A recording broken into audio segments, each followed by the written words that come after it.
Cooking sotanghon.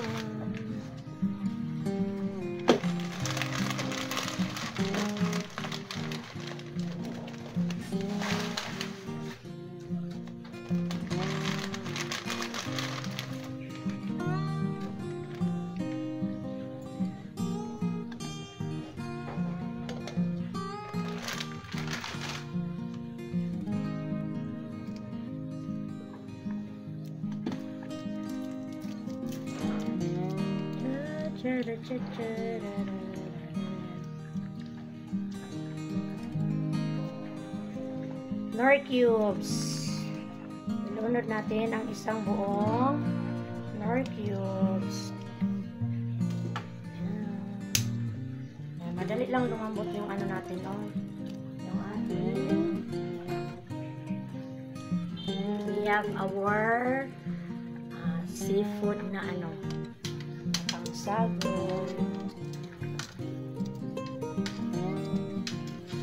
frozen yan siya, guys. Hindi ko alam kung ano yan. Ito siya, guys, kay maanghang ito, parang bell pepper. Yan. Pan muna natin, isang buka lang. Wait, lagyan muna natin ng asin. Lagay tayo ng asin, guys. Asin pala. Eh, baka walang lasa. Walang lasa. Ako lang naman kakain, no? Kaya kinamay ko lang. And then, yan. Bukal na siya, guys. Bukal na siya. Yan. Bukal na. Ilagay na natin ang ating prawn or ating hipon. Isahin natin. Oy, nilukso. Buhi pa siya. Oh my God. Hugasan sa nato.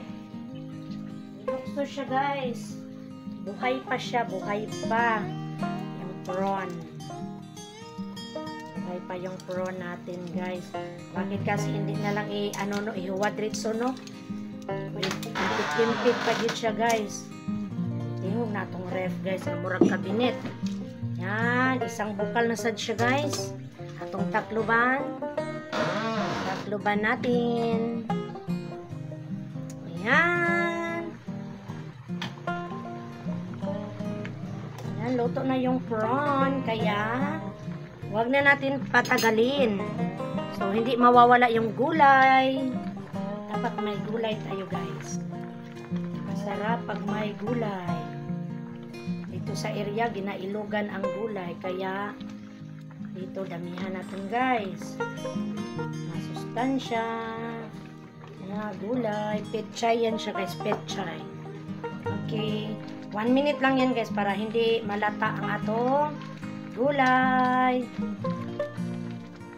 Yan, siguro, ilang minutes lang yan, guys, no? Hindi na natin takpan kay baka aapaw siya, guys. Yan. Or, takpan lang natin. Takpan natin. Ayan, 1 minute lang yan. Or 2 minutes, depende.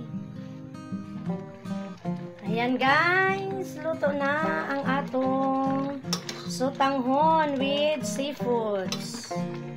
Ayan. Luto na siya. Kainan na. Ito na, guys, ready to eat na ang ating sotanghon with seafood and gulay. Yan, sana nag-enjoy kayo sa panunood ng ating recipe ngayon. Thank you for watching. See you.